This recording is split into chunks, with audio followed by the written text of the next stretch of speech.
జిల్లా ఓథెర్లో death mystery ఇప్పుడు కలకలం రేపుతోంది. 12 రోజుల కిందట సింగరేణి రిటైర్డ్ ఉద్యోగి కవిరెడ్డి బాబు అనుమానాస్పద మృతికి సంబంధించి ఇప్పుడు మిస్టరీగా మారిందని చెప్పాలి. అయితే సింగరేణి రిటైర్డ్ ఉద్యోగిగా కనకరెడ్డి బాబు వర్క్ చేస్తూ ఉన్నారు. ఆయన మృతికి సంబంధించి పలు అనుమానాలు వ్యక్తం కావడంతో పోలీసులు శవాన్ని వెలికితీసే ప్రయత్నం చేశారు. 12 రోజుల క్రితం తన వ్యవసాయ పనుల్లో గడ్డి కోయడానికి వెళ్లిన బాబు అక్కడికక్కడే స్పాట్ లో చనిపోయారు. ఆ సమయంలో అది గుండెపోటు అని భావించారు కుటుంబ సభ్యులు.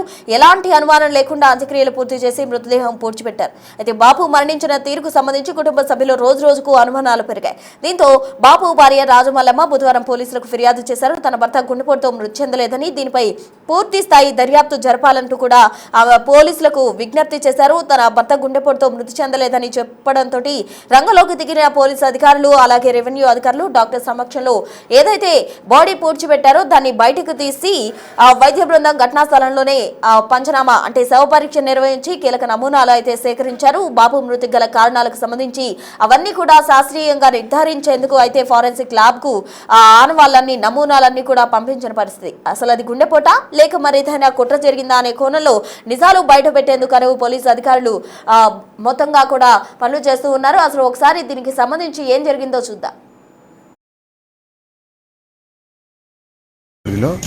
Last month 21st afternoon Komari అవుట్స్కట్స్లో కనకరెడ్డి బాపు ఏజ్ 61 years అతను పొలానికి వెళ్ళి అక్కడే చనిపోయాడు. వీళ్ళు హార్ట్ అటాక్ అనుకొని చెప్పేసి వాళ్ళ కొడుకు కిషోర్ వాళ్ళందరూ కుటుంబ సభ్యులందరూ కలిసి ఖననం చేయడం జరిగింది. తర్వాతకి వాళ్ళకు అనుమానం వచ్చి దేనివల్ల చనిపోయినా తెలుసుకోవడానికి వాళ్ళు ఎగ్జిబిషన్ చేపేమని పిటిషన్ ఇవ్వడం జరిగింది. మా ఉన్నతాధికారి ఆదేశం మేరకు ప్లస్ మరియు ఎంఆర్ఓ తహసీల్దార్ ఓదల గారు మరియు టీమ్ ఆఫ్ డాక్టర్స్ ఎగ్జిబిషన్ చేయించడం జరిగింది.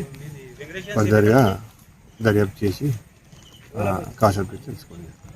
నా పేరు కనకరెడ్డి కిషోర్. నేను ఓదల వాస్తవ్యుంది. నేను ప్రస్తుతం మా ఫాదర్ గారు ఎవరైతే కనకరెడ్డి బాబు గారు అనుమానాస్పద మృతి చెందారు. మృతి చెందిన కారణంగా మేము ఫలానా 21 తారీఖు రోజున మా నాన్నగారు చనిపోయారు. చనిపోయిన తర్వాత మాకు ఎటువంటి బాధలు చాలా బాధగా ఉన్నాం. మేము ఆ బాధలు ఉన్నటువంటి టైంలో మేము దహన సంస్కారాలు జరిపిన తర్వాత 2 రోజుల తర్వాత మాకు ఒక అనుమానం అనేది రేకెత్తించింది. అనుమానం రేకెత్తించడం వల్లనే మేము ఈరోజు ఇటువంటి పోస్ట్ మార్టం కోసం అని చెప్పి మేము పిటిషన్ పెట్టుకున్నాము. ఆఫ్టర్ పిటిషన్ తర్వాత మాకు సంబంధించిన అధికారులు కానీ సంబంధించిన డాక్టర్లు కానీ కూడా మాకు అందరూ సహకరించి పోస్ట్ మార్టం చేశారు. ఇది ఎటువంటిది అనంటే ఒకవేళ in case of natural death లేదంటే ఎటువంటి అయినా కుట్ర జరిపిన డెత్ అనేది మాకు దానికోసం అని చెప్పి విచారణ కోసం అని చెప్పి ఫిర్యాదు. మొత్తంగా పెద్దపల్లి జిల్లాలో ఈ డెత్ మిస్టరీ ఏ విధంగా జరిగింది, అసలు గుండెపోట లేకపోతే ఇతరత్ర ఏవైనా కారణాలు ఉన్నాయా అన్న కోణంలో పోలీసులు అయితే దర్యాప్తు చేస్తున్నారు. మొత్తంగా 12 రోజుల తర్వాత ఇది మిస్టరీగా మారిందనే చెప్పాలి. 12 రోజుల వరకు కూడా రోజు రోజుకు కుటుంబ సభ్యుల్లో అనుమానం పెరుగుతూ వస్తున్న క్రమంలో భార్య పోలీసులను ఆశ్రయించింది. రంగంలోకి దిగిన పోలీసులు అలాగే రెవెన్యూ అధికారులు దీనికి సంబంధించి దర్యాప్తు వేగవంతం చేశారు. అసలు ఇది ఈ డెత్ మిస్టరీ ఏంటి అన్న దానికి సంబంధించి తాజా అప్డేట్స్ మా ప్రతినిధి శ్రీనివాస్ అందించేందుకు సిద్ధంగా ఉన్నారు. శ్రీనివాస్, చెప్పండి అసలు ఏం జరిగింది? పెద్దపల్లి జిల్లా ఓదెల లోపల 12 రోజుల క్రితం జరిగినటువంటి ఒక మరణము ఇప్పుడు మిస్టరీగా మారినటువంటి పరిస్థితి కనబడుతుంది.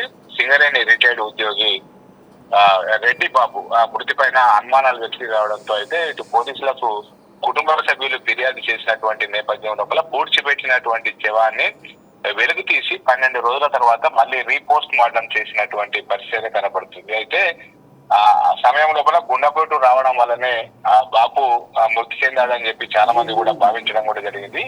ఆ సమయం లోపల ఎలాంటి అనుమానాలు లేకపోవడంతో అంత్యక్రియలు పూర్తి చేసి మృతదేహాన్ని పూడ్చిపెట్టిన తర్వాత బాబు మరణానికి కారణాలు మరణించిన తీరు పైన కుటుంబ సభ్యుల లోపల రోజు రోజుకు అనుమానాలు పెరిగిపోయినటువంటి పరిస్థితి కనబడుతుంది. అయితే బాబు భార్య రాజమల్లమ్మ ఇటు పోలీసులకు ఫిర్యాదు చేయడంతో తన భర్త గుండెపోటుతో మృతి చెందలేదని, దీనిపైన పూర్తి స్థాయిలో దర్యాప్తు జరపాలని చెప్పి అయితే ఆ పోలీసులకు ఫిర్యాదు చేసినటువంటి నేపథ్యం లోపల ఇటు పోలీసులు మరియు రెవెన్యూ అధికారులు డాక్టర్ల యొక్క సమక్షం లోపల పూడ్చిపెట్టినటువంటి శవాన్ని నిన్న బయటకు తీసి వైద్య బృందము అక్కడికి వచ్చి ఆ ఘటనా స్థలం లోపలనే మళ్ళీ పూడ్చిపెట్టినటువంటి శవాన్ని బయటకు తీసి శవ పరీక్షలు నిర్వహించినటువంటి పరిస్థితి కనబడుతుంది. దీనికి సంబంధించినటువంటి కీలక నమూనాలను సేకరించి తర్వాత ఫోరెన్సిక్స్ ల్యాబ్ కు పంపించినటువంటి పరిస్థితి. అయితే మొత్తానికి బాబు గుండెపోటుతో మరణించాడా లేకపోతే ఏదైనా అతను చనిపోవడానికి ఏదైనా కుట్ర జరిగిందా అనేటువంటి కోణం లోపల అయితే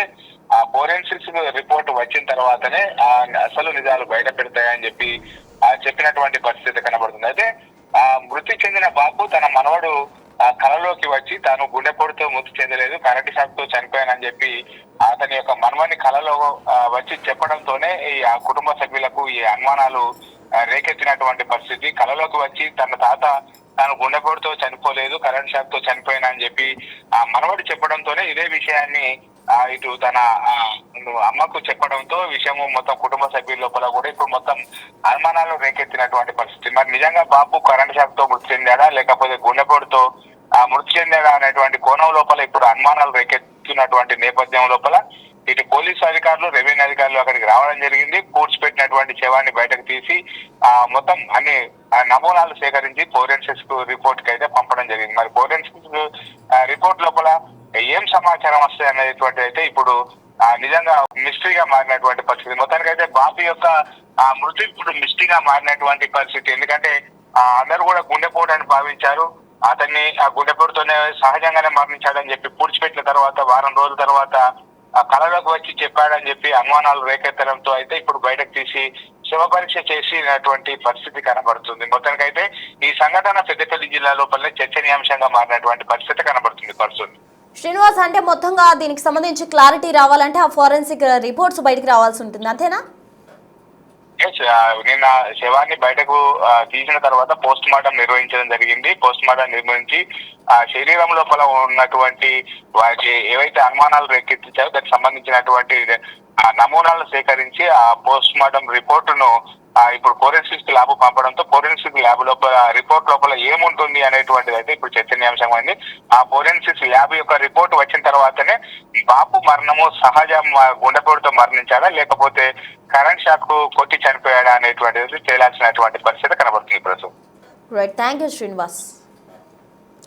సో మొత్తంగా పెద్దపల్లిలో మిస్టరీగా మారిన డెత్ అయితే ఏదైతే ఉందో దానికి సంబంధించి నమూనాలు శవాన్ని బయటకు తీసి మరి అధికారులు శవ పంచనామా నిర్వహించి అటు ఫారెన్సిక్ ల్యాబ్ కు నమూనాలు పంపించారు. మొత్తంగా రిపోర్ట్స్ వస్తేనే దీనికి సంబంధించి ఒక క్లారిటీ కొలిక్కి వచ్చే అవకాశం కూడా ఉంది. మొదటగా గుండెపోటుతో మరణించారని కుటుంబ సభ్యులు భావించి నార్మల్ గా అంత్యక్రియలు చేసినప్పటికీ కూడా తర్వాత వారిలో రోజు రోజుకి అనుమానాలు వచ్చేసి వారు పోలీసులను ఆశ్రయించడం జరిగింది. దీంతో రంగంలోకి దిగిన పోలీసు అధికారులు శవాన్ని బయటకు తీసి ఆ నమూనాలు ఏవైతే ఉన్నాయో వాటిని సేకరించి ఫారెన్సిక్ డిపార్ట్మెంట్ కు అప్పగించడం జరిగింది. మొత్తంగా దీనికి సంబంధించి మిస్టరీ త్వరలోనే వీడే అవకాశం అయితే కనిపిస్తోంది రిపోర్ట్స్ అనంతరం.